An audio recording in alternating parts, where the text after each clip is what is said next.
We have to do this. We have to make fake Frogger a reality. I will not rest.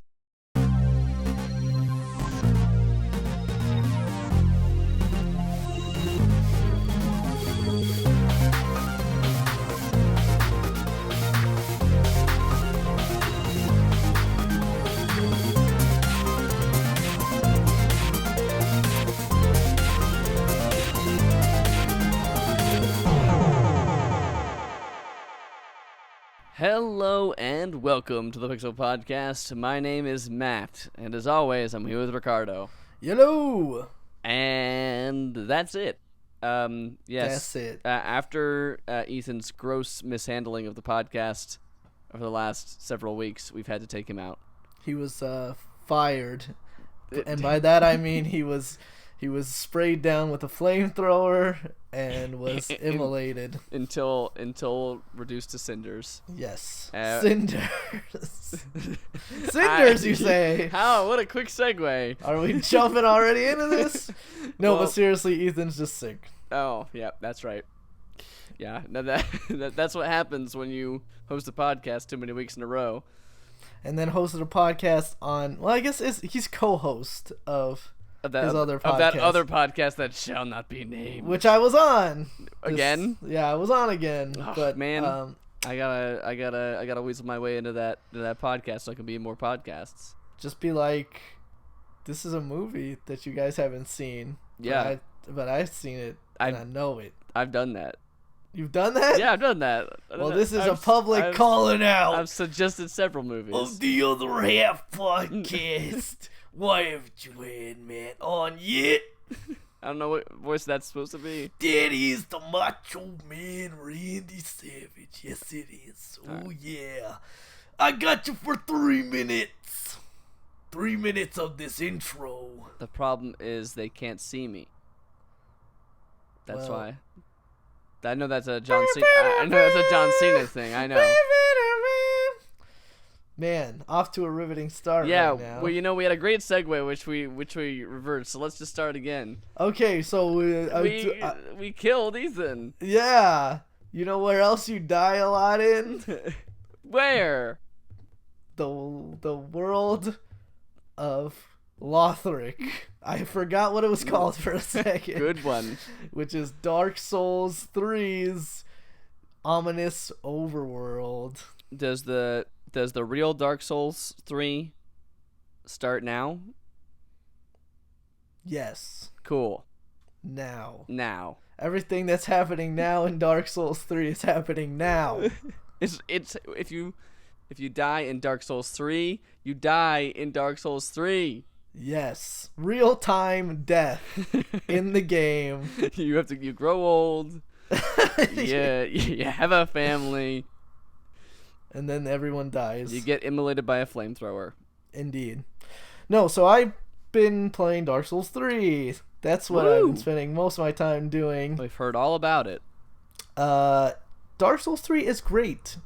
That's good. Dark Souls 3 is the third in the Dark Souls series. No. But a return of the original director. I wrote the name down. Hidetaka Miyazaki. Right? Yeah. Yes. I only remember that because it's the same as the anime director. Well, the last name.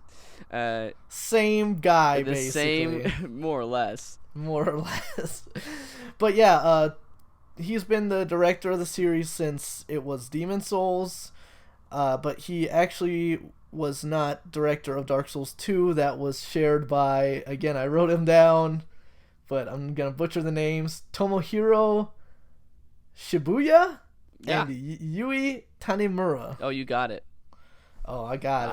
I don't know because I can't read them, but I'm gonna say. But that sounds right. You got kind it. of. Yeah. That sounds like a Anglo-American speaking. Yep. Those names. Speaking Japanese names. I believe because Miyazaki was working on Bloodborne at the time. Right. And most kind of consider 2 sort of the black sheep of the series, although not really, because it's still regarded as a good game, just not the best Dark Souls game. I feel like it has like this kind of mixed opinion, just because it didn't meet the expectations that people were like people expected something and it went in a different direction, right? It's kind of like it was going somewhere. It was aiming for something different, I think. And oddly enough, Dark Souls 3 kind of takes a lot of the, like, I don't want to say easier or like streamlined interventions. Interventions. Where are we? Disneyland. Disneyland.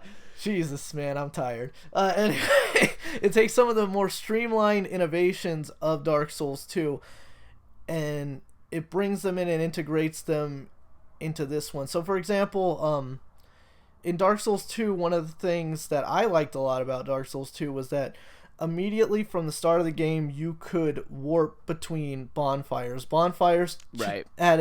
were more like checkpoints because of the fact that instead of just like a place where you could refill your health and then when you die you go back to it, you could also then travel to any other bonfire that you had currently lit at the time, which I thought was really cool because part of my problem was in Dark Souls 1 was I got into a really difficult area with really terrible frame rate. Yes. And then it was a pain in the ass to even get out of that place and back to any kind of friendly area of respite. I think that's what some people really liked about the original Dark Souls was that feeling of just complete and utter helplessness. I like that to an extent. But not when the game is playing, like when the frame rate is stopping. Yeah, not when I felt like it was a relatively unfair challenge, which in that case I felt it was. But Dark Souls 3, it integrates the same sort of like bonfire system as Dark Souls 2, so you're never really stuck in one place, or let's say you get deep into a level and you want to return to the sort of hub world that the areas. So that's the thing is that there's sirens going on outside. Oh my gosh, they're coming for you. Oh god. But that's the thing is that this one, more people will kind of draw parallels to Demon Souls, whereas Demon Souls had kind of a central hub area that branched out, like you would actually transport like to the different areas of the game, and then kind of return back when you wanted to upgrade or shop for weapons or do whatever. Yeah, people have been saying this one comes with a lot more direct. Like a direct, like what's the word? Like direct call-outs to the previous games. I mean, yes, you noticed that? Yeah, this one is it's odd because it feels. How do I describe it? The story in this one feels a little less cryptic. You're kind of in the first Dark Souls, you're a cursed undead. So the cursed undead in the Dark Souls universe are basically these humans that bear a dark sign. It's this like flaming circle somewhere on their body, and they can't show it. Yeah, they can't. 5 out of 10 Dark Souls dark signs don't want you to know where they are. No, but lower back. It's always like it's actually they show it on the upper back for some reason. That makes sense. But anyway, and bearers of this dark sign cannot die. Well, they can die, but they will return to life as an undead. And through each like consecutive death they suffer, they lose more of their humanity until they go hollow, so to speak. That's what it's called in the game, and that's when someone has died so many times they've lost their mind. They're essentially a zombie. They're right, yeah, and most of the enemies, not most, but like a lot of the early enemies, at least in most of those games, are these kind of hollows that have gone crazy. So in Dark Souls 1, but aren't you like a chosen one? Yeah, in Dark Souls in some form. Yeah, in Dark Souls 1, you are considered to be a chosen undead. You hear a prophecy from this guy named Oscar who says, if you're undead, you're chosen. You have to make a pilgrimage, and ring the bells of awakening and find out the fate of the undead. So in Dark Souls 1, that's kind of your quest, is to kind of find out what the whole, why this is happening, why the undead is happening. You never really clearly get an answer from what I know. In Dark Souls 2, it's a lot about like fire and light and darkness and essentially there was like an age of fire that prospered on, but then it began to fade, so the lords kind of sacrificed themselves to rekindle that fire and prolong the age of fire, but like Yeah. basically the world's dying. It's a whole long kind of cryptic lore to this series, but I really dig it. I like it a lot. I like it a lot too. I mean, that's the one. I mean, I'm the sort of person where like I enjoy almost everything about the Dark Souls games except for playing them, because I would just get incredibly frustrated.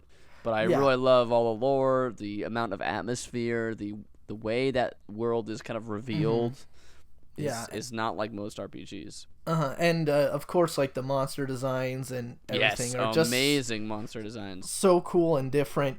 But in this one, basically the world is dying. Surprise! The world is dying again. What a surprise! And there's supposed to be a ritual taking place between these Lords of Cinder that is going to rekindle the fire of the world again and prolong this age, and stave off whatever oncoming darkness, ominous darkness that's happening. I mean, did you ever I know you didn't finish it, but did you ever see the end of Dark Souls 1? Yes, I've seen the end of both Dark Souls 1 and 2. So I think it calls out, that's a specific call out to your character there, because you have a choice at the end whether or not to sacrifice yourself to just relight this fire or let the world become a lord in the dark or whatever.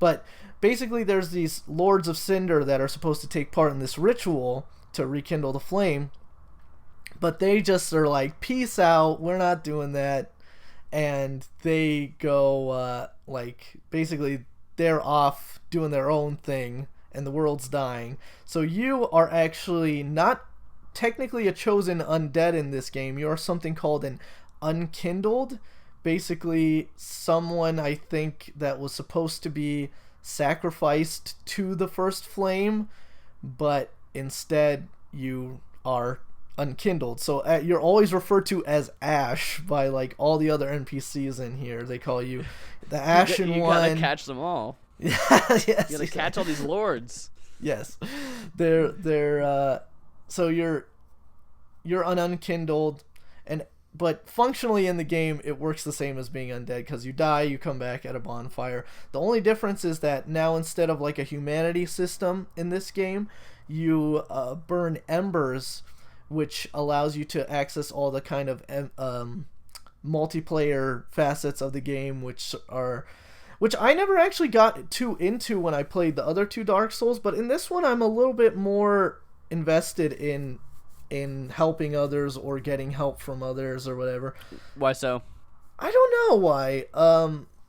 I feel like it's just because it's there. Yeah. So I just you just feel more comfortable with the format and the formula. Yeah. Maybe? So yeah, that might be it. I'm a little bit more comfortable now that I've played Dark Souls 1, Dark Souls 2, Bloodborne. I'm a little bit more comfortable with that sort of stuff. I'm still not down with the PvP aspects. Can you get invaded anywhere, or is it as long as you're embered up, you can be invaded. And that's the humanity version of in this game. Yes. So as long as you're in that form, which is actually a really cool effect when you ember up, your character kind of looks like they're sort of burning, but very subtly, smoldering, right? The edges and fringes of your clothes will get that red glow, and little flecks of ash will fly off of you. That's cool. It's really cool. The lighting in this game is gorgeous, and again, if you're in that form and it's a windy area or you're up high, the ash will fly off you more aggressively, and it just looks really, really cool. That's neat. But as in any Souls game, there are covenants that you can enter into, as well as artifacts you can use to invade other people who are playing the game's world, because you're always playing online with other people. You'll see their shadows in different parts of the level. They'll be traversing the same stuff as you. You can find the blood stains and touch them and see how people died in that area. You can leave notes for people along the way, or you can read notes from other people that are playing the game. Right. But of course you can also, there are these artifacts called cracked red eye orbs that you use, and you can invade other people's games. If you kill them there, depending on your covenant, you'll get certain rewards, as well as you'll get embers and souls for killing people in their game. And on the flip side, you can call in people to help you beat levels, or you can put down your summon sign like in front of a boss door, and people can summon you to go help them like beat a boss or get through a difficult section of the level. So for example, what's like the incentive, I guess, to doing that, like to like helping someone or her? You'll get like embers and souls, and you'll also like depending on your covenant you'll get rewards that you can turn in for like better stuff from your covenant. So for example, I am Warrior Sunlight, the Sun Bros, and their whole thing is cooperative gameplay with other players. So like their summon sign is really bright, and they kind of beckons people to summon them, and you get sunlight medals for helping people defeat bosses and stuff like that. So that's really cool. Whereas there's like whereas the Blue Sentinels, for example, are a covenant that will specifically be summoned from people that are getting invaded. So they're like a friendly PvP. They're a friendly PvPer, and their job is to kill invaders in other people's like worlds. So it's kind of cool, and covenants work a lot easier in this game. Instead of finding a super cryptic like NPC and having to fulfill a certain like objective, you actually just find covenant tokens around and equip them, and then it's like then that's your covenant. So that's for example, I was in like the second main area, the undead settlement. I dropped into a certain house and found just for tea. Yeah, and found hello everyone. They actually were cooking on the stove Estus soup, and I drank it, and it refilled my health. Yay! And I also picked up the Warrior Sunlight patch, and I equipped it. Now I'm the Warrior Sunlight officially. So this game has like an extra meter, doesn't it? Like more like a magic or like energy meter that you have to refill separately from your health and stamina, right? Instead of like in the past, magic worked on just charges. So for example, you would have a magic spell, and it would have 5 charges, and that would be all you could get until you would reach another bonfire to refill your charges. So you had to manage that stuff really well, or also pour a bunch of points into like magic or whatever. Right. In this game, there's a focus meter, and using magic just takes a bit of that meter depending on what the spell is. But that meter is also used in the new thing in this game, which are called weapon arts. Each weapon has a specific type of move that it can do, or a special type of buff that it can do. So for example, my Astora straight sword its weapon art is going into a different stance, and that stance is used for breaking guards. So like you can utilize that weapon art. It takes a little bit of focus, and now I'm breaking through shields or like hitting shielded enemies a lot easier. But again, cool. it takes focus. But then there's also stuff like the hand axe, I think, has like a war shout, which boosts like your essentially gives you kind of hyper armor, so you can brute force your way through certain attacks easier or something like that. And there's only a handful of the weapon arts that I've run into, but it adds like another layer onto the combat. I think that's something they kind of took from Bloodborne, how in Bloodborne each of the weapons had 2 modes. Now each of the weapons has like a weapon art. Like a special stance. Yeah. So that's cool. Like everything about this game, it feels like a lot better than previous Dark Souls games. Not to say that they were bad, but just the ease of play is a little bit what am I trying to say? Maybe easier to get into if you haven't played the other games. Yes, it's a little bit easier to get into. The difficulty is still there, but again, stuff is cryptic, but it's dealt out in a steadier stream now. So you don't necessarily, what's cryptic isn't necessarily finding the thing or unlocking the thing. Right. It's figuring out what that thing does is the cryptic part now. Sure, yeah, I can see that. So I don't know if that'll appeal more I don't know if that'll appeal to past Dark Souls players. Everybody seems to be received pretty well by all audiences.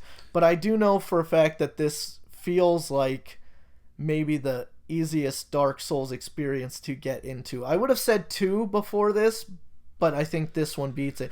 Because, like, even on top of that, stuff like your Estus flasks, you get a lot more, I feel like, to start with, and it's easy. You find upgrades for it a lot easier, and on top of that, you'll get a second Estus flask, which is for your focus meter, but you can allot those Estus flasks as much, like, to the different areas that you want. So, for example, you'll start with 4 Estus and 1 Ashen Estus flask. You can actually just say, screw that, I don't want the Ashen Estus flask. Let me have 5 Estus flasks and no Ashen Estus flasks. Or let's say, I'm a magic, or say I'm a magic user. I want a lot of Ashen Estus, so I'm gonna get like 2 Estus flasks and like 4, like Ashen Estus or whatever. So it feels like a little bit more. It just feels, to me, more fun to play. Like, it's more fun to play. Like, there's a little bit more freedom when you're not getting horribly mangled. It probably helps too, like running it on the PS4, where it just runs probably a lot smoother than it did on the Xbox 360 and stuff like that. There's still some hitches in this, though. Yeah. And there's like some weird things. Like, for example, you'll be in Firelink Shrine, which is again the hub world, but there's like an outside area as well, but it's like a full outside level area. So but even if you just want to say, like, go to the roof of the shrine, because there's stuff on the roof, that there's like NPCs on the roof that you can interact with, it puts up a fog gate in front of the exit, and it takes a good like 30 seconds to load in the area for you to just go out, even if you just want to go outside, because it's loading up the whole level. So, like, that's a little frustrating. But does that happen? Have you seen that happen a lot so far, or just? Yeah, it happens like every time you're back at the shrine, and if you want to go outside. But just in that area, or have you seen it happen in just a lot of in that areas? area? Because otherwise, the fog gates are kind of strategically placed, right? So it's like, oh, this is an ominous area that you're going through. Yeah, and we're totally not loading in stuff now. Like, you're really just going into a crazy area, or this door is opening really slowly because it's spooky. The fog gates made a little less sense when, after, like, Demon Souls' whole thing was like this mysterious fog is come over the land, and the other games aren't about that at all. So it's just like, these games have that too. It's similar to, like, the whole idea in this game, you're supposed to be something different than undead, yet your life and death cycle behaves exactly like if you were undead. Exactly. It's kind of weird too, but you make gameplay sacrifices for totally, and it's all kind of part of the world and the atmosphere that they've created. It's kind of one of their things, isn't it? Yep. So this game is awesome. I just want to play more of it. Yeah, and hopefully actually get through a Dark Souls game now. I think. Yeah, I mean, I think that, like, this game sounds like it's probably one of the, like, if someone hasn't played any of them before, it sounds like they're not gonna lose that much. I mean, like, there are references to the other games, but I don't think it's really that essential to enjoying this one. I don't think, right? No, absolutely not. If you're gonna start with one, I'd say start with this one, and then maybe move on to 2. Right. And only play Bloodborne if you're crazy, because that game's tough. They're all tough, but, like, Bloodborne, that difficulty it's just different. Insane. It's a different kind of. You're playing differently in that game. Oh yeah, absolutely. I played a game recently that was very similar in its kind of tone and surprising difficulty. Hyper Light Drifter. Oh, okay. Is a game on Steam, and actually I should have checked, but I think it's on, like, PS4. It might be. I'm not. It might be. I'm not actually sure. I will double check that right now as I'm talking about it. But all I will say about it, I haven't played a ton, about an hour or so, hour and a half into it. But I mentioned it last week that I downloaded it ready to play, and it's really cool. The intro alone is like a must watch. I feel like if you can look that up on YouTube, just like the first 5 minutes of the game or something like that, totally do it, because it's just a really cool, really awesome, like just this like it's completely, it's similar to Dark Souls in that it's a little bit cryptic. In fact, Dark Souls is a little bit more of a dump of an info dump at the beginning of the game. The intros in Dark Souls tend to be a bit of an info dump. Yeah, consoles coming soon. It says in 2016. It says it's out for Steam now. But similar to Dark Souls, it just has this kind of like this era of like a broken world, this dying kind of world. Mm-hmm. The intro is like there's no dialogue at all, no talking, no text.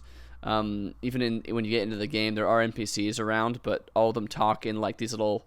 They talk in like pictures bubbles that kind of like explain what they're talking about, and then like a picture of like a boss, let's say, and then the map will zoom over to an area and say like, oh, there's a boss over here because you talked to this guy and he tells you that there's an enemy, over. That's kind of cool. So, or like a picture of me being like this person being saved by somebody or something like that. But this intro is just it's so cool, and it looks almost like rotoscoped in terms of the animation it does in the level of detail, and it kind of depicts this cool world. And then just in terms of the amount of storytelling that's in the world itself, beyond just what NPCs tell you or in the video cutscene at the beginning, you go up to like one area of the game and it's like this ruined city, and all the characters in the game are like animals, I think. I don't know if the main character is or not. Okay. But all of them are like anthropomorphic like animals.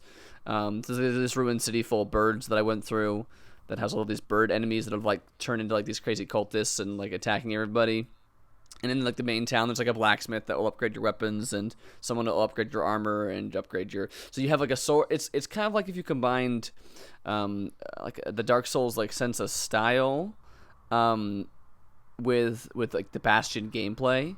Oh, okay. Yeah, that was what I was gonna say. Is forgive my ignorance, but what type of game is Hyperlight Drifter? Yeah. Sorry, I was just so caught up in describing it that I had no idea how it plays. I should know, but I actually don't actually know anything about this game other than some artwork for it. Yeah, not everyone has seen it, so yeah, it is kind of like, I would say it plays similar to Bastion. You have like this kind of dash ability, which is similar to like a roll or a dodge, and it's all very action based combat. It's actually really tough. There's no like invincibility frames when you get hit.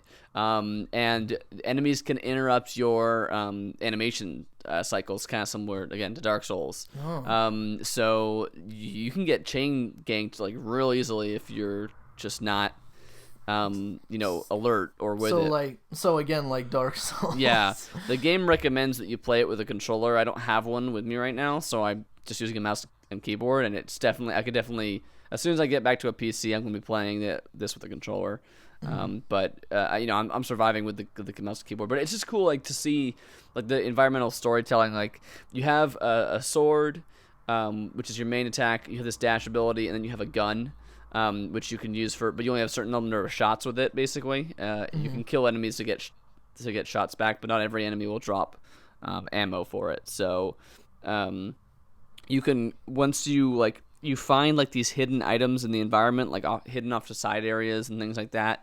And when you collect 4 of them, they kind of form a gold piece. I would, for lack of a better term, they form an upgrade token, and like it costs several upgrade tokens to get an upgrade back at the the kind of main town area.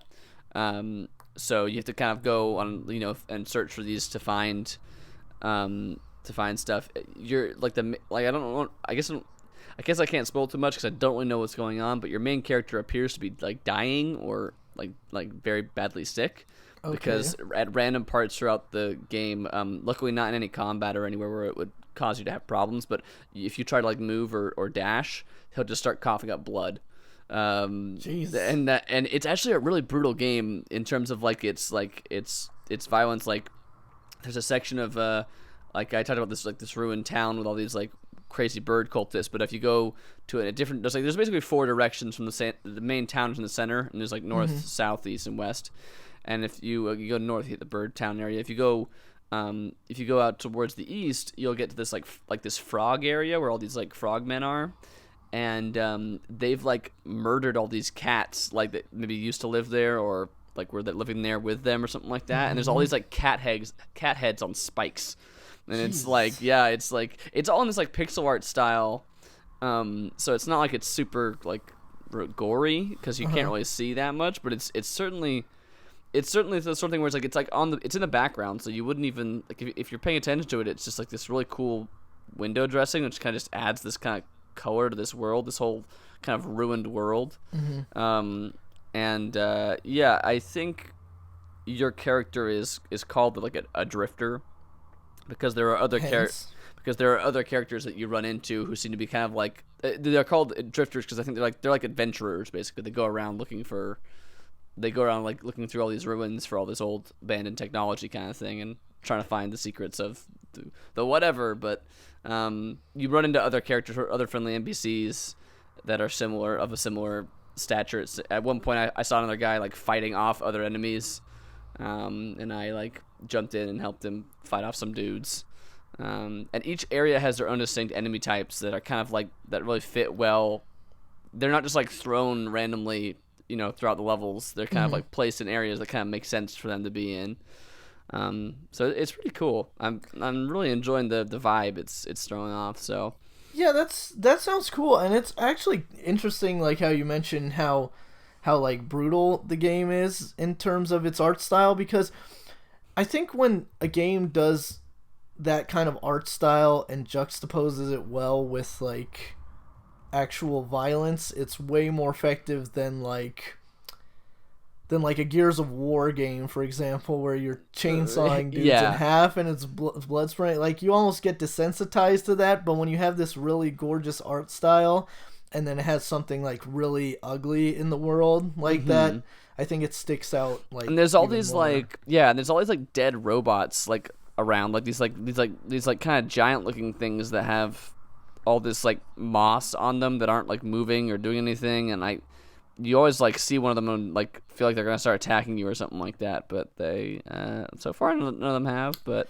just wait. Yep, that's what I'm waiting for. But yeah, it's a really cool game. It's just really interesting. So yeah, I'm excited to see more and kind of figure out what even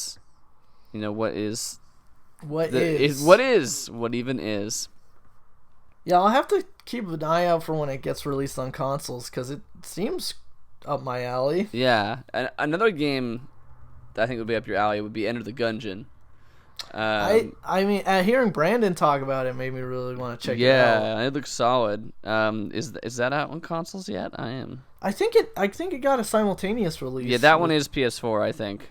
That one again, very little of that I'll just quickly say, because he talked about it more than I really have anything to say, but just saying that it's a lot like Binding of Isaac and Rogue Legacy and those kind of like roguelite kind of games, like more so than I originally thought going in. I thought it was more action focused, but it is totally like run this dungeon, hope you get the good weapons, you die, okay, start over, run again, like that kind of thing. And it seems to have a lot of surprising, speaking of lore, it seems to have a lot of surprising lore in it. It's for a game that's so kind of stupid and goofy and knows it is, but it still seems to take itself not seriously, but like it seems to just like go with that, and it has an internal logic that it follows. It just goes with that to the extreme. Like all the enemies have names and like backgrounds for why these talking bullets with faces are like fighting you, and the guns all have their own like histories and things like that. Like, this is the legendary gun that did this and this, and it's, even though it's all really goofy stuff, it's still pretty funny, it seems like. That's always nice. Did you fight that big buff bird boss? I did fight the big buff bird boss, and then I died. Oh. I got killed by the big buff bird boss. So again, like, this is only it's local multiplayer and co-op? I believe so, yes. And it runs like pretty garbage on my laptop, so I had to turn the resolution down super low, and then I could barely see anything. So the Hyper Light Drifter ran a lot better, so I'm going to be playing a little bit more of that while I'm away. But both these games will play better on a gamepad. So once I have one of those. Again, I just, for some reason, and this is probably just a weird mental block I have.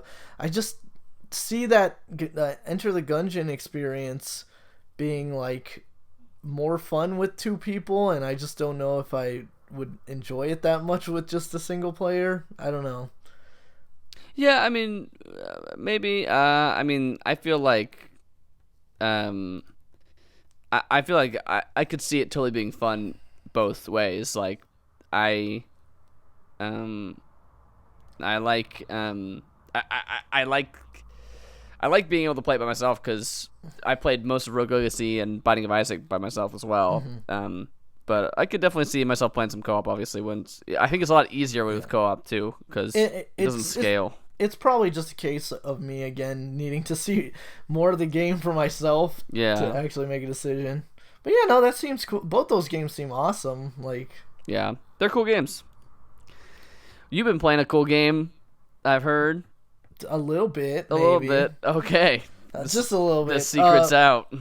Ethan let me borrow his copy of Bayonetta 2, which also comes with Bayonetta 1. So I've been playing a little bit, very little bit, like 2 hours of Bayonetta 1. And man, gotta play them in order.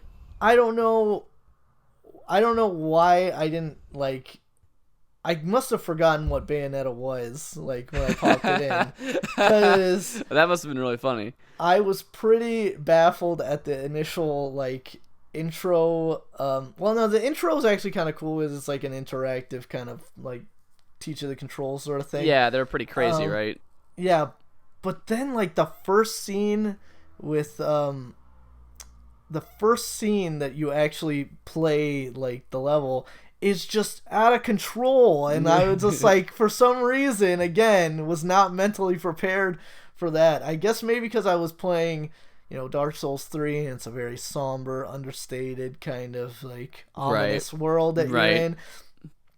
And then you got Bayonetta, who's dressed like a nun, like giving some kind of sexy nun, covered in hair, nun, giving some kind of burial rites to somebody. She's got like a very stereotypical Italian sidekick, and he's saying, "Oh yeah, God, the fungos, and oh my God, I gotta get out of here! Like, what's going on?"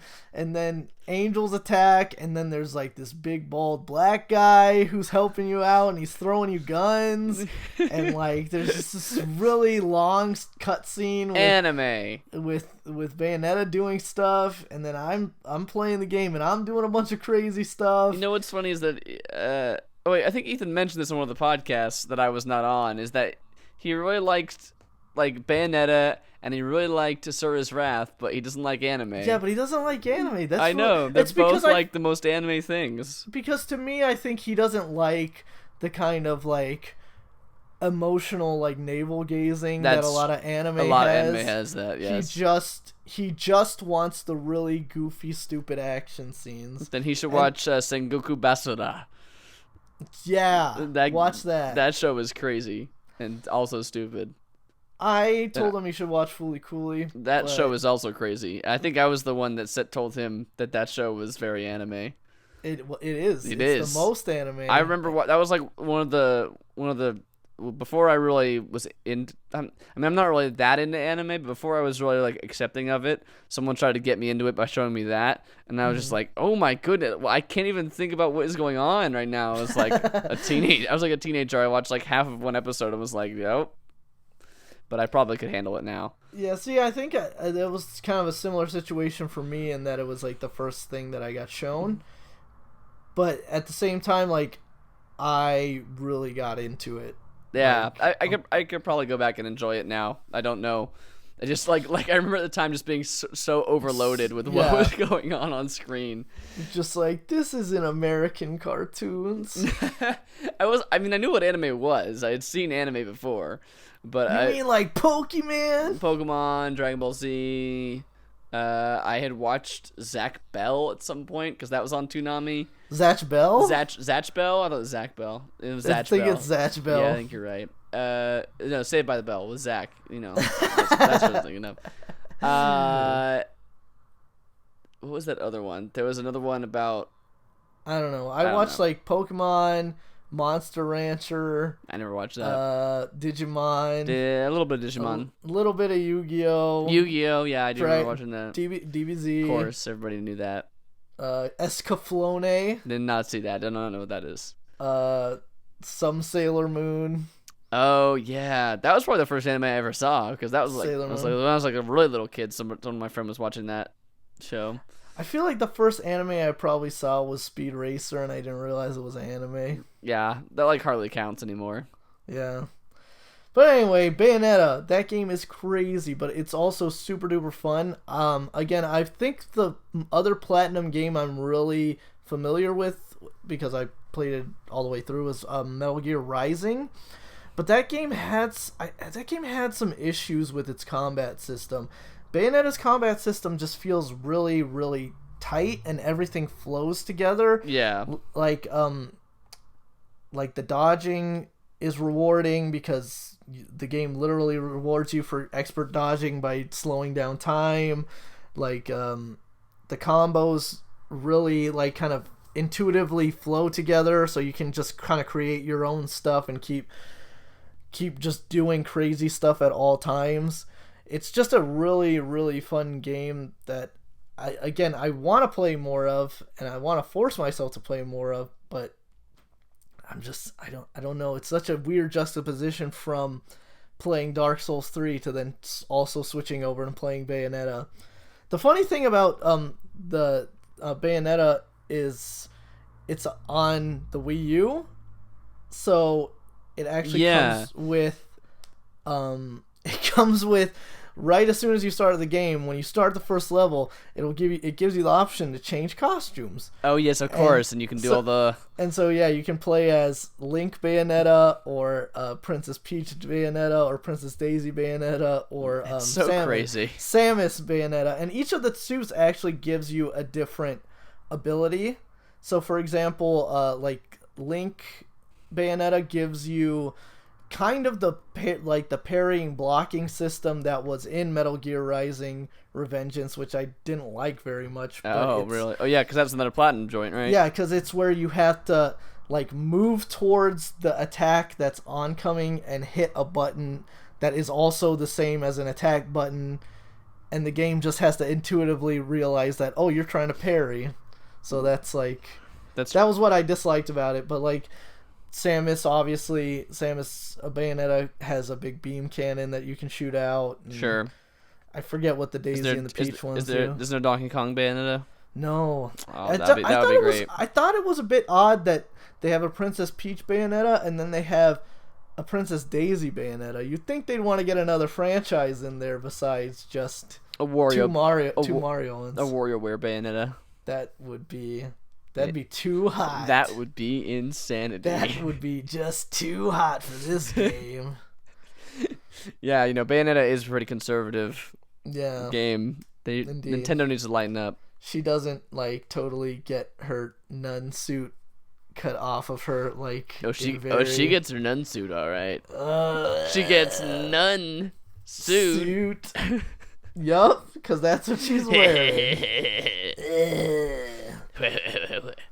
Hair dragon. Yep. Hair demon dragon she can summon. Yep. Yeah, and when you do super crazy finishing moves and combo moves to people, it says punish. So you're punishing these angels. Oh no. Yep. So that's that's kind of weird. Also, I have no idea what's going on with the story. I have no idea what's happening. Just let it wash over you. I'm trying to let happen. Just let it happen. Yeah, I guess she's a witch. Yes, and angels don't like her.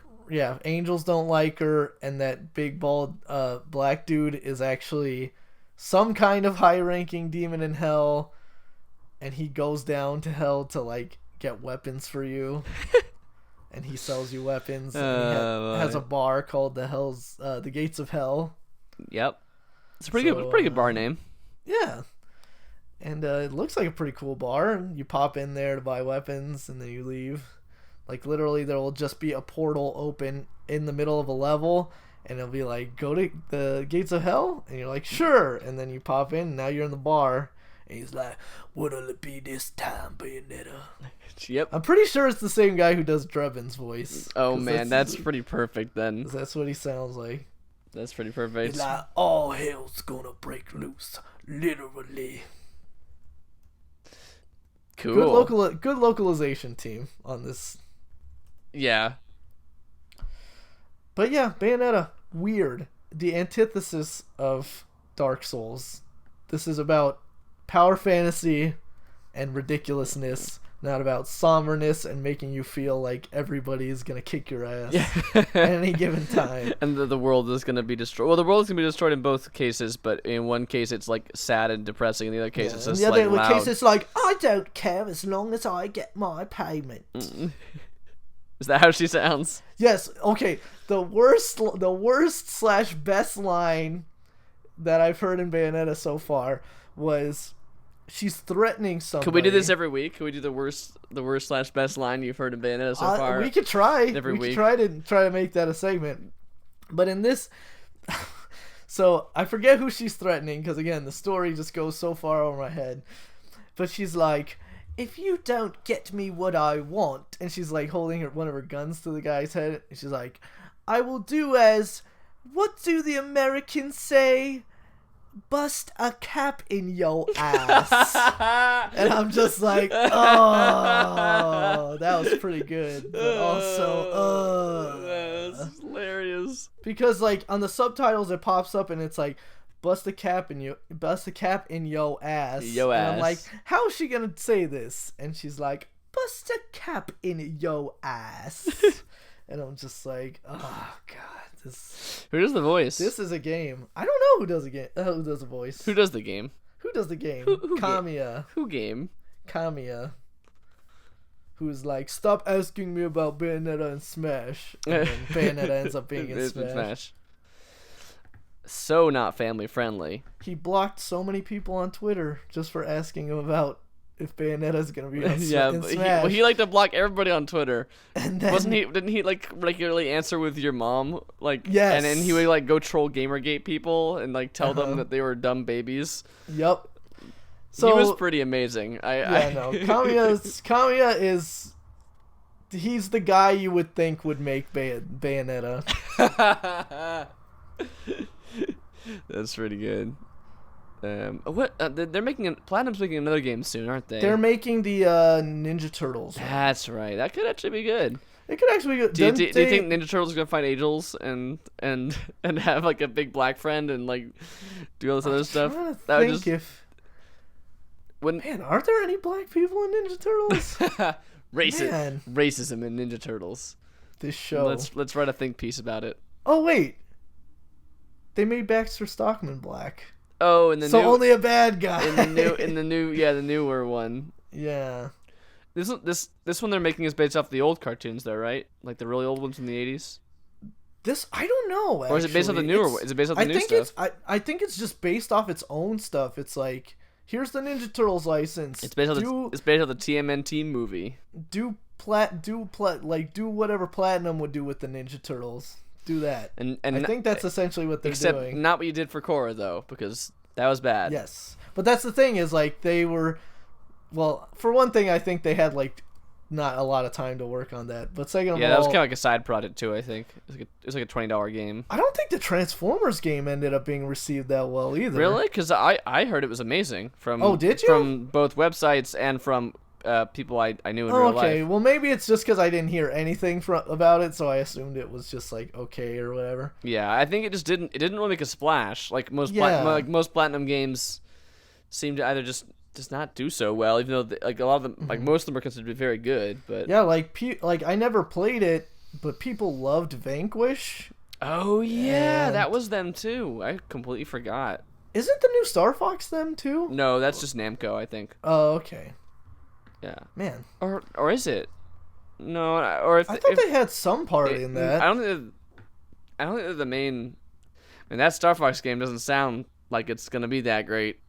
I can't. We'll I see. couldn't remember. Are you still excited for it? I can't remember. Yeah, Okay. no, I'm really excited for it. It's just again trying to find time to play it. Longtime Nintendo apologist Dan Reichert even was not like happy with it. So. Oh, did he play it already? Yeah, he's reviewing it. I think for the. Oh man. So he's like. So it's in people's hands now, and it's looking like it's not. He was like, I can't talk about it, but I can say that I thought Star Fox was good, but maybe I was wrong. Maybe Star Fox was never that good.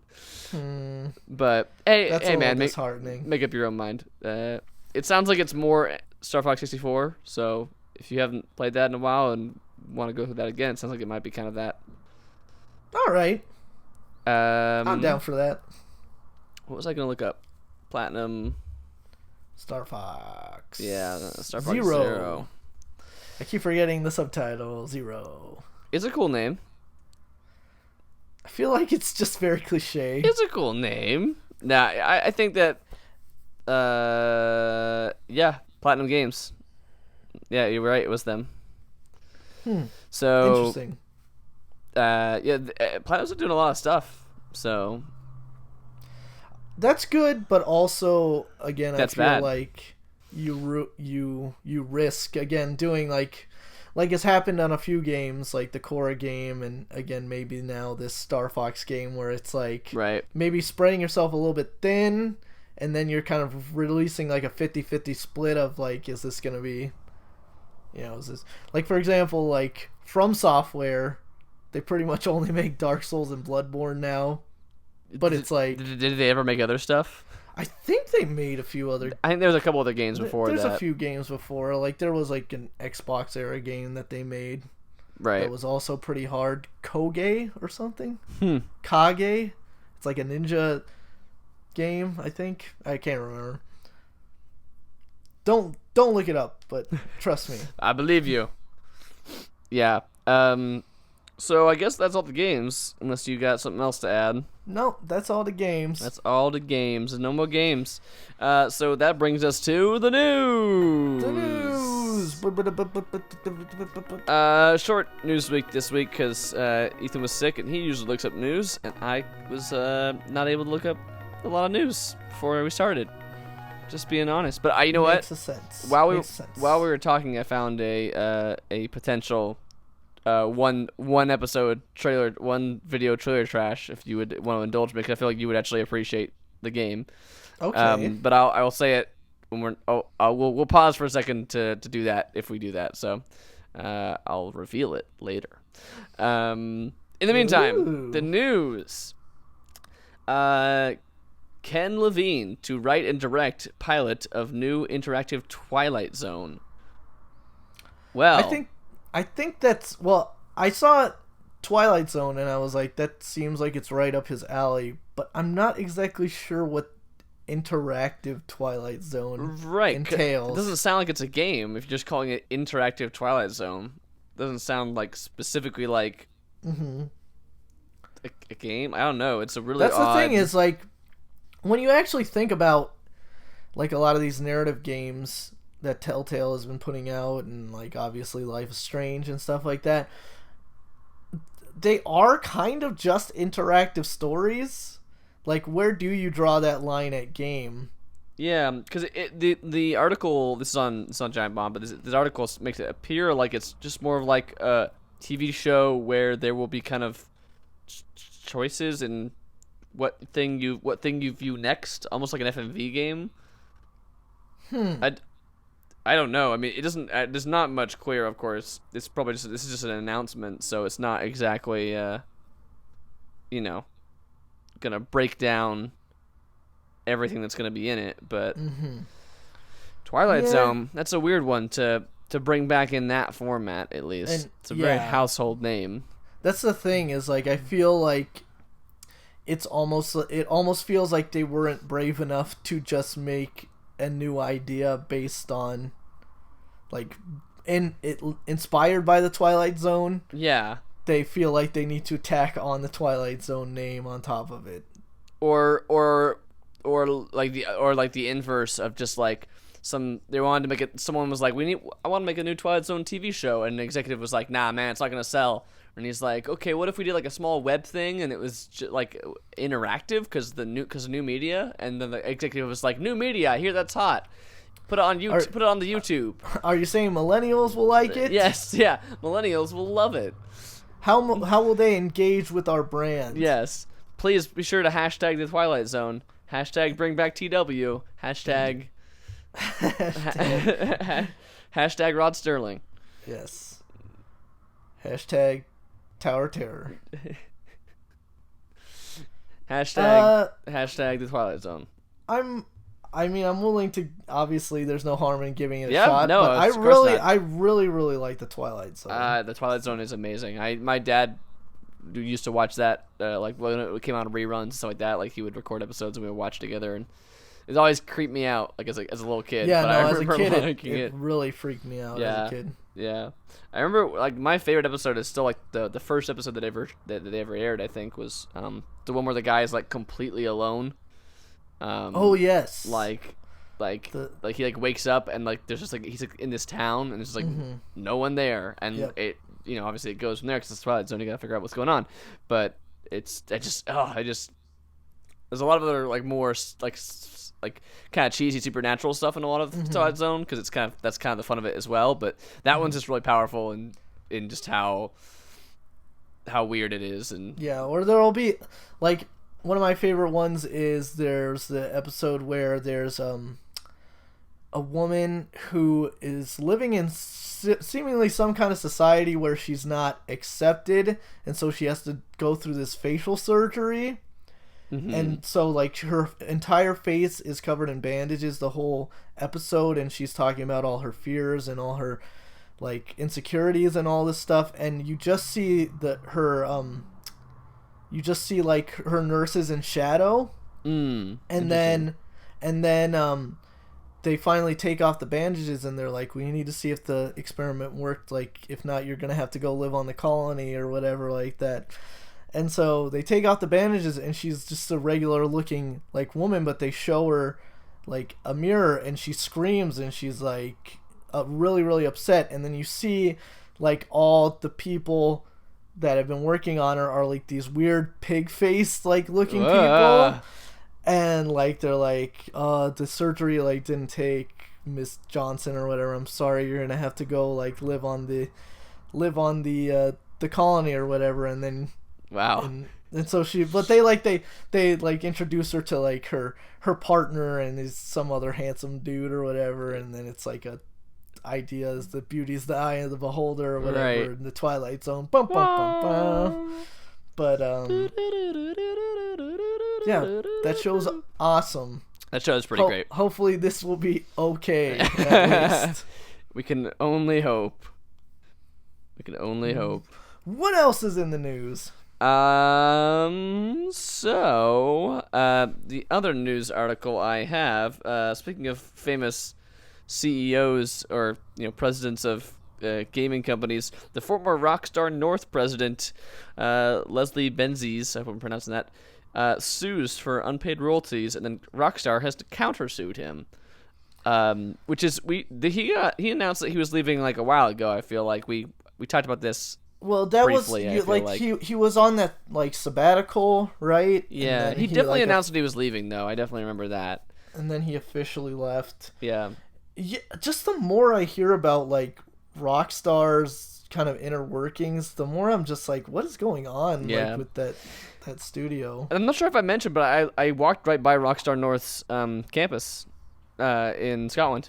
Oh, that's interesting. They're right there in Edinburgh, in the center of the city. And we were like walking back to my cousin's apartment, and we totally like walked right by it, and he's like, the big R star on the building. Yeah, he's like, you like video game stuff? Look, check over there. And I'm like, oh, dude, that's Rockstar. Yeah. I didn't like go in or anything like that, but it was cool. Hey guys, what are you working on? What you doing? Heard about that president? He apparently he's suing you guys. What's up with that?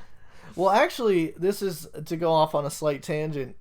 This is related to Rockstar. Did you hear about the whole Red Dead Redemption 2 map leaking? What? Yep, the map for Red Dead Redemption 2 Oh. leaked online and then was later confirmed to indeed be the map for Red Dead Redemption 2. So we're getting another one of those. Finally, that's taking forever for them to capitalize on that, like the cult following of that game. Rockstar just does what they want. Yeah, it's true. But I feel like they just came out with Grand Theft Auto. They did that Bully remastered thing, so that's cool. I liked Red Dead Redemption quite a lot. Yeah, I liked it a lot too. Not as much as a lot of other people, but it was the I only liked it a lot. It was the only Rockstar game that I really got into. Like I played the Grand Theft Autos and stuff, and I don't hate them, but I never really got into them, and so yeah, that's cool news. I'm excited to hear that. Yeah, but not cool news. People suing each other. Yeah. So I think that he basically said he didn't get paid for certain royalties that he should have got before leaving, or something along those lines, and then they are apparently suing back because they're saying he is not only is he not owing stuff, but he breached contract in the first place, which is why he's not owed anything, and he's trying to get back at them because he left. Which is odd because when he left, which is a few months ago, like I said, it seemed to be a pretty chill. I mean, at the time, it didn't seem like there was any bad blood or any it didn't seem like he got fired or anything like that. It just seemed like he was like, I'm done. I've been here 20 years. I'm moving on. But now it's all. Yeah, it seems that is not the case. It's all going all crazy all of a sudden. So who knows what the story is there? But we'll see. I guess how that plays out in the future. As so often here, this story is a work in progress. Stay tuned to the Pixel Legends, the #1 spot for all the gaming news 1 week after the fact. Yes. And then that's us. And then the big one, the one that I kind of buried the lead on, which is just happened just a few minutes ago before we started recording this, is that there are sources now that an upgraded PlayStation 4 is totally confirmed. It's codenamed Neo. It's got an upgraded CPU, upgraded GPU, upgraded RAM. It's full-on PlayStation 4 2. Yup. And I am pissed. Yeah. Nah, I mean, I'm not that angry, but it's yeah. Is this what we're I guess, this can't be the next step for console gaming, right? To just come out with these new iterations every... So I feel like I heard a couple of years. I feel like because what's his name? Phil Spencer from Microsoft kind of clarified a lot of their stances because they were kind of hinting that maybe we'll be doing something similar. They kind of talked about it, and they were like, they were like, no, we're not gonna make a modular Xbox. We're not gonna make one that you have to build. We're not gonna make one that has a bunch of drivers you need to they're not gonna do any of that stuff. So I feel like this must be the direction they're going in, and I think what they're basically saying is their intention is that backwards compatibility will always be a thing. Is kind of the idea behind it. Okay. So I don't know if this one will be called PlayStation 4.5 or whatever, but the idea is that the old games will always work because they're working on an XNA base now. That basically the two consoles are basically just mini PCs. They're not gonna change their basic standard is not gonna change for a while. So the idea is that theoretically they can just keep upgrading stuff on the inside. And it should all play the same games because it's just it's gonna be a more powerful version. So even if they call this, let's just pretend they call this PlayStation 5, right? And it wasn't PlayStation at 4.5. The idea is that it would still be able to play PlayStation 4 games, and this is a brand new console. Let's just pretend it's 3 extra years here, and we're saying it's a brand new console right now. And the idea is that it still plays all the old games because that's kind of just how things can run now. I don't know. This is just kind of repeating what I've heard, but yeah, I mean, and that's just me thinking about here in the next couple years, probably buying 2 systems over again that I already bought.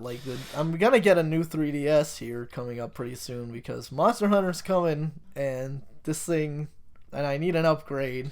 Yeah, but I'm looking PlayStation 4.2 or whatever they're calling it, 4.1, 4.5, Quattro, whatever they're calling it. I don't know. I feel like I'm looking at the spec, like these rumored specs that have been leaked right here, and they're just upgraded versions of the stuff that's already in a PlayStation 4. It's not like a brand new. You know what I mean? It's not like it's a brand new complete machine. Like, it's still got the same amount of RAM and the same amount of CPU cores. It's just got higher clock speeds, and the graphics card definitely looks like it's more powerful, but I'm still like skeptical in terms of a console publishing kind of like landscape, if publishers and developers will know how to scale games correctly so that we aren't getting games that are optimized for this new model and run like complete trash on the old one. Right. Yeah, it seems like the way that these consoles launch, I mean, there's already games on them that are just choppy and buggy as all get out. Like, you know what I mean? In terms of their ability to run well, and I think maybe that's what they're trying to do these upgrades for in the first place, is to just kind of reach a better baseline rather than necessarily pulling an arm and a leg away from the existing console. I'm thinking they're trying to get like a better performance on the existing stuff that's already there, you know what I mean? That would make sense. But I mean, I can completely agree and understand with anyone who is frustrated that like I just bought a PS4 and now they're upgrading again, or they're like coming out with a new one already. Like, I completely understand that. Like, if I had just bought one recently, I would be really pissed off. And now that this is coming out, I might totally get one. This seems like a good time to grab one. But I could definitely understand that frustration for sure. Yeah, I mean, and I'm not saying that I didn't like when they introduced the internal hard drive, like the new model of the Xbox 360, that I didn't upgrade when they did that. But at the same time, I at least had my base Xbox 360 for a while. And that was a little bit different too, because that was just like it was definitely like a better model. It had HDMI and all that other stuff, but it's supposed to be quieter. Yes, yeah, the fan was not as loud. But like it was still the same console. You know what I mean? Like basically. Yeah. I don't know. Very mixed feelings. Also, I think this. Alex Navarro was on Twitter saying he was gonna name all his technological prototypes after things in the Matrix. Oh no! Is that what it's actually? Things in the Matrix Revolutions. I don't know if that's why it's actually called Neo, but the Sony Trinity. The Sony. Crap, I can't think of an obscure one because I'm like, I could say Morpheus, but that's not really obscure. Sony. Fuck, that kid who bent the spoon with his mind. Yeah. That's the entire name of the console. Yeah, yep. There is no spoon. Yeah, well, that's an interesting. I mean, we'll have to see more once they. I bet. I mean, at this point, I bet E3 as well. They'll be announcing that. They'll be announcing it. Announcing it. Yeah, that's E3. I guess it's still a little whiles away, but it's getting closer. Yeah, it's coming up here. I would. I'm interested to see what everybody's bringing to the table with E3, because obviously Nintendo, there's all those rumors swirling about the NX. Yeah. They clearly want you to get a new 3DS. I'm hearing things like certain virtual console games will only play on new 3DS. Right, yeah, I mean, that's the thing. Do you really want to buy a new 3DS when there might be a new... I mean, when this NX thing, we don't know, but it might be a handheld. It might be a weird combo. I don't know. No clue. And then obviously Sony's got this thing coming out. They gotta do an update on The Last Guardian. Is it dead? Is it not dead? Ricardo might really be right in the end. Xbox is doing a thing. Yeah. I don't actually know what they're doing. Well, I think they're doing something similar. I mean, if Phil Spencer is like out there kind of getting in front of it, then I imagine he is. I imagine he's kind of like setting the stage for a potential Xbox 1.5. Xbox 1.5. 1.5 1.5 Xboxes. It's 1.5, but like spelled out. So because like Xbox One is spelled out, so it's Xbox One and a half. I know it's a bit early, like I said, but what would be your pie in the sky thing to see at E3 this year?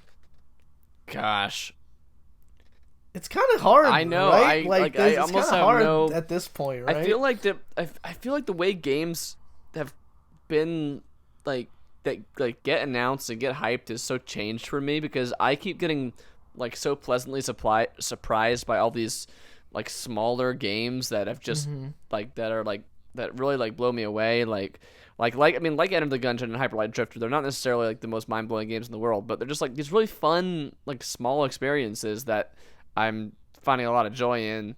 Stuff like Stardew Valley that I wasn't like hearing about at E3. I never heard about that before I came out.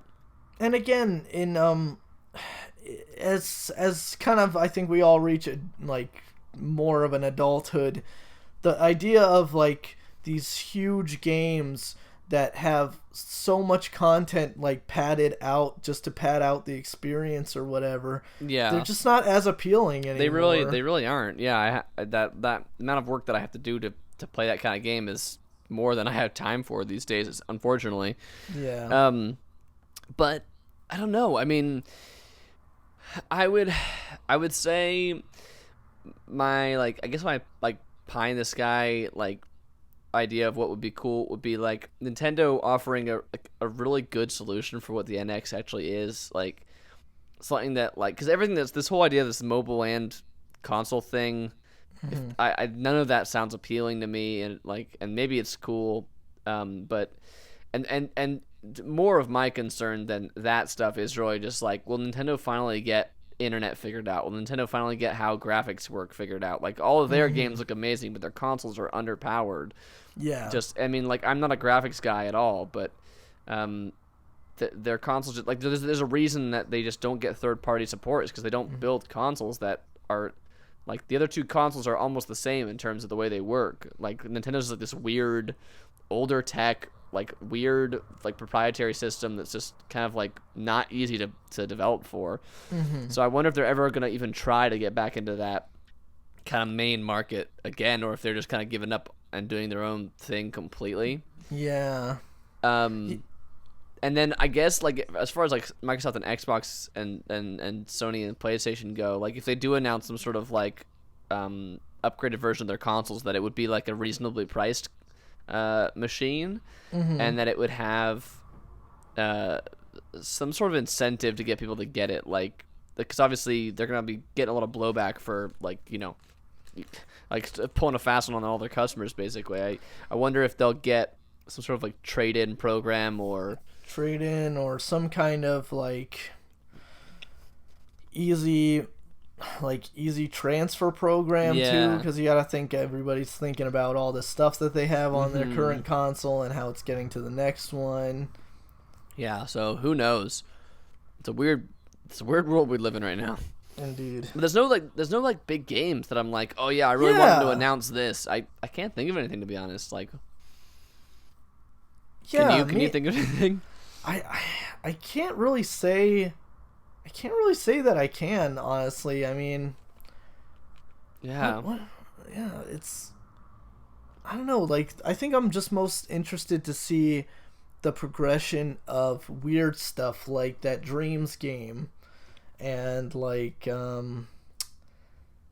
don't know, like, I want to see if they actually do come Ricardo. Can out you hear me? This E3 with, oh, what's going on here? Can you hear me? Uh-oh. We've lost each other. Our Skype call has gone down. I'm gonna reconnect.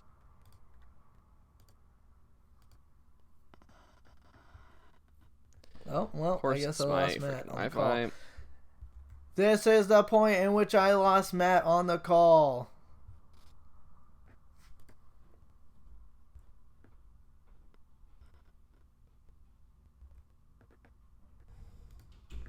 Hello. There you are. I'm back. I kept recording. Yeah, I kept recording as well. All right, cool. I was like, what is that noise? Yeah, no, it's my it's like this hotel Wi-Fi like wants me to re-authenticate every single freaking couple hours, and it just decided to it just do that. decided to do that and to kick me off in the middle of the conversation. All right. But yeah, I would like to see the progression of certain weird ideas like the Dreams game. Like I'd like to see what other people can do with games that's not just like this is the next shooter or this is the next fighting game or this is the next whatever. Like I just want to see something like weird that gives me the same kind of feeling that when I watched that live Dreams thing. Yeah, I mean, and that's a really good standout because I think that stuff like that you're just like almost not gonna see, like weird stuff in a AAA setting. You know what I mean? Mm-hmm. Like I feel like there's so much money that gets poured into games these days that pouring millions and hundreds of millions of dollars into things that could come out as a complete bomb is like no one wants to do it anymore. Mm-hmm. Like I'm. Like that's why I just get so much. There's so much more cool ideas coming out of these like smaller indie games. Mm-hmm. Exactly. But I mean, like I don't know. Like everything I feel like I can think of that's like been announced or is like demanded of by the people is like a sequel. And I kind of don't want a sequel. I kind of want something brand new. I want something I've never seen before, but that I look at and go, "Whoa, that game looks cool." Like that Pirates game, that Rare game, Sea of Thieves. That does look cool. I mean, I don't know if it's actually be good or not, but it got me excited. Yeah. There was that other game, that Sphere game with like the robot dog that like then she like made it into a robot gorilla or like the remember that like a post-apocalyptic looking game. I don't remember that. I think that was at Microsoft's press conference. I think that's not Horizon. Zero Dawn or it's whatever. It's not, but Horizon Zero Dawn looked kind of cool. Although it sounds like it's a little bit too Monster Hunter-y in actuality for me. Yeah, you might like that. Let's go. That game looked cool. If it's like Monster Hunter Light, I feel like I'd be into it because like I don't have anything against the idea of Monster Hunter like hunting down big monsters and taking them down. Like that stuff's all cool. It's just the amount of like grindiness and repetitiveness in Monster Hunter that kind of turns me away from it. It's not so tough. I teach you. I teach you. So yeah, I don't know, like something like that, like kind of just like something that kind of either merges genres together or makes a new genre is interesting to me. Like something like Horizon Zero Dawn, if it is truly making a Monster Hunter game that's not just a straight Western version of Monster Hunter, but is just taking some of those elements and turning that into a Western RPG or something like that. I mean, that sounds cool to me. Or more MOBAs. More MOBAs. I can definitely see. Well, like the thing is like I really want more MOBAs. You see MOBAs now actually being built for like console, like that game. What is it? Smite. Smite is essentially the game on PC, just slightly adjusted for consoles. But I mean, like, what is that one game? I want to say it's Epic that's doing it. They just came out with it. Paragon? Paragon, yeah. Yeah, like that's a straight up like console MOBA. And that's like hardcore MOBA too. That sounds of it. It's like full on like, and then there's Battleborn coming out around now. There's like this weird mix of a MOBA and a not MOBA. Yeah, that game's flown a little bit under my radar, and I kind of want to check it out. All the things I've heard about it have been very middling. Have been very kind of like, again, these are all preview things, not full reviews of the final product, but just kind of, no one seems to be walking away impressed with it. But it does seem to be like this blend, like a MOBA with like not like with like a team shooter as well. So it's not quite like the Paragon game. From what I hear, is just a MOBA. Like it's a MOBA with shooting. It's a full on.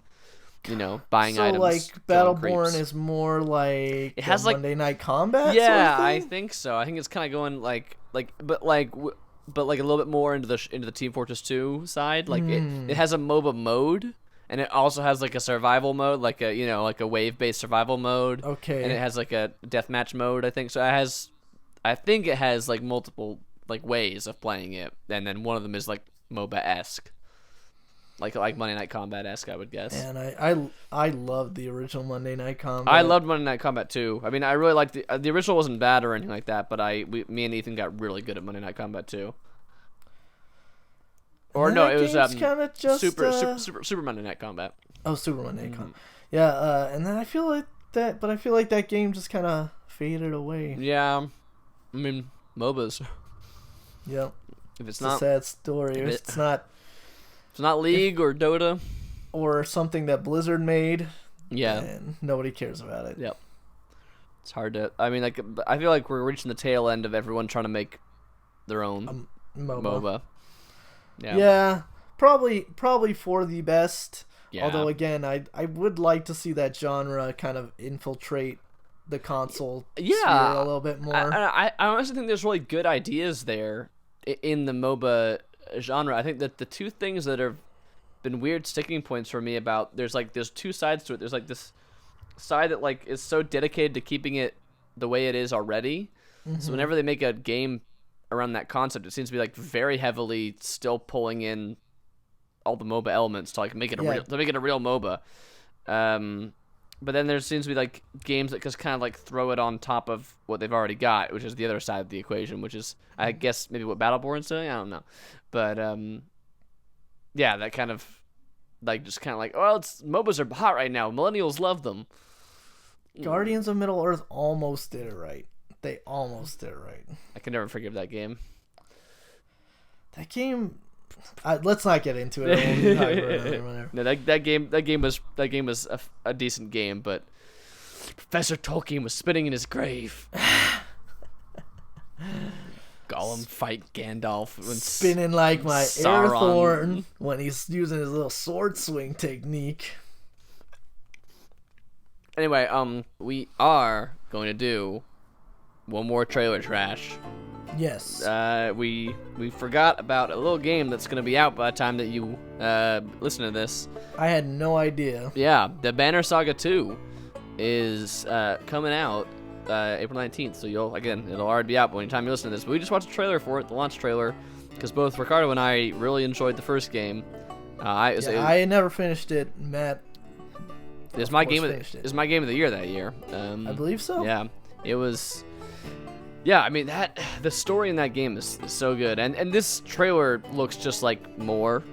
To be fair, like it doesn't, like it's got that same great art style and animation, but it looks like the gameplay is relatively unchanged. I mean, who knows? I mean, it's hard to tell from the little clips of it, but it certainly looks like it's mostly the same.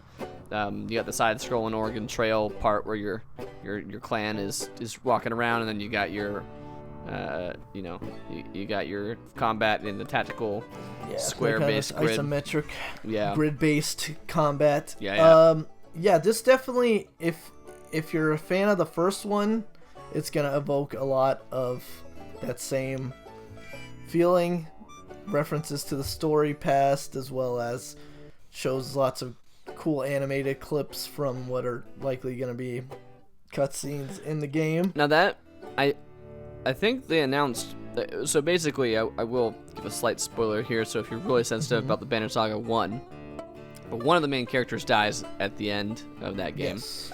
In the trailer here, they seem to kind of leave off as if there was one like real ending. I had thought originally they would. I don't know. To me, it seems like the clips they showed kind of left it more open as to what your choice was. And notice that neither of those characters are actually on the cover. No, it's true. I wonder if they're just gonna kind of relegate both of them to avoid having to write two whole. Because that's what I mean. They originally announced it with those two characters, kind of in the forefront, and I was like, man, are they gonna like carry over your choice from the last game? Because that's gonna mean a whole game of one character completely where another character would be. If they can do that, that'd be really impressive. Hey, more power to them. I hope that's what they do. But I wonder if those not be the main characters, maybe, or I mean, who knows? But they'll be it'll be Mass Effect 3 up in here. Yep. Where it's like, oh shit, we don't know what you did, so we're just gonna put all these characters in really minor parts. Yeah. And then, Like, oh hey Shepard, I'm glad that you happy. saved me in that one time. Do you remember me? Yes, I do. Great. Well, thanks for saving me that one time. Anyway, I'm just gonna be standing here in the Citadel now, just standing in place. Remember how I had like a really deep side story and my personal quest was like really cool and like fed into the idea that like I might be like you one day? Well, I'm gonna be in like 2 scenes in Mass Effect 3. Yeah. And then I'm gonna be gone. Who was that supposed to be? That was Jacob. Who's Jacob? Jacob! Who? Jacob! Blandy McBlanderson? He was cool. His side story was like one of the best ones. Almost as cool as Caden. I like Caden too. Yeah, go eat some vanilla ice cream. I saved Caden, Go eat not a big that bowl. Racist bitch. Yeah, I totally in did the the first same thing. I game. totally did the same thing. I did the exact same thing. I ain't care. Liara's my girl. Yeah. That what was it? Talia? No, not Talia. That's Talia al Ghul. That's what I'm thinking of. Tali? Tali, that's it. Not Talia. Yeah, she was cool too. She was cool. Anyway, the Banner Saga 2 is out now. I will definitely be playing that. You will know by now whether or not they carry over your decision from the first game. So our whole musings will be pointless, but comical, hopefully. But comical. So Ricardo, what was the trailer trash winner this week? It was the Banner Saga 2. Okay, I'm gonna have to agree. I'm gonna have to agree that it was the Banner Saga 2. You have no choice. Yeah, so the Banner Saga 2 wins this trailer trash. Woo! Yay! With that prestigious award handed out. I think that's it for the podcast this week. We actually did like a full episode pretty much. Yeah. Look at that. Who needs Ethan? We've learned that we don't need him anymore.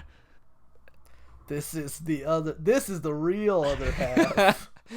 I told you we should do a podcast that one time, making fun of their podcast. No, but I like their podcast. You know why? Because I'm on it. Yeah. Stay tuned for the other half where we watch a movie. I like their podcast too, but you know what I don't like is using this podcast as just a vehicle for advertising his podcast. And Brandon's. Whenever Brandon's on, he just feels the need to advertise his podcast. It doesn't even exist anymore. I was going to say, what podcast? Yeah. You heard me, Brandon. I know you're listening to this. This is a podcast for Brandon's podcast. All the episode names from now on. And that's it. That's how it works. If you like this podcast, you should go to our Facebook and give us a like, because we like when we're liked. We like to be liked. If you also just want more, you go to our Twitter @pixel_legends and follow us there also. We would like that. It's pretty much the same stuff, but there you can actually like maybe add us and maybe we'll say something back. I don't know. Yeah, you never do. You never. But maybe we will. What a great advertisement. You can go to our YouTube account. We do some cool stuff on there. Subscribe there. We'll probably have some stuff coming out within the next couple weeks, hopefully. Once I get back to SoCal again, then I can actually, we can actually produce more things. Or if Ethan gets back playing on the Street Fighter. Yeah, well, that you heard me. We were wondering when that was gonna actually fall off. And it was after 2 episodes. No, he could get back. Get back on that horse. Motivation. Get back on that horse. Apparently his internet was being really, really terrible, so he didn't want to play online. Yeah, well, I think Stardew Valley also kind of destroyed any like dedication to us to this game about cultivation. Yep. Actually ended up destroying. It was assaulting the earth. Indeed. It can no longer be farmed, reaped, or sowed. All right. Well, thank you for that. Thank you for listening. Ricardo, any parting words for the audience? The parting word is banana. Have a good night.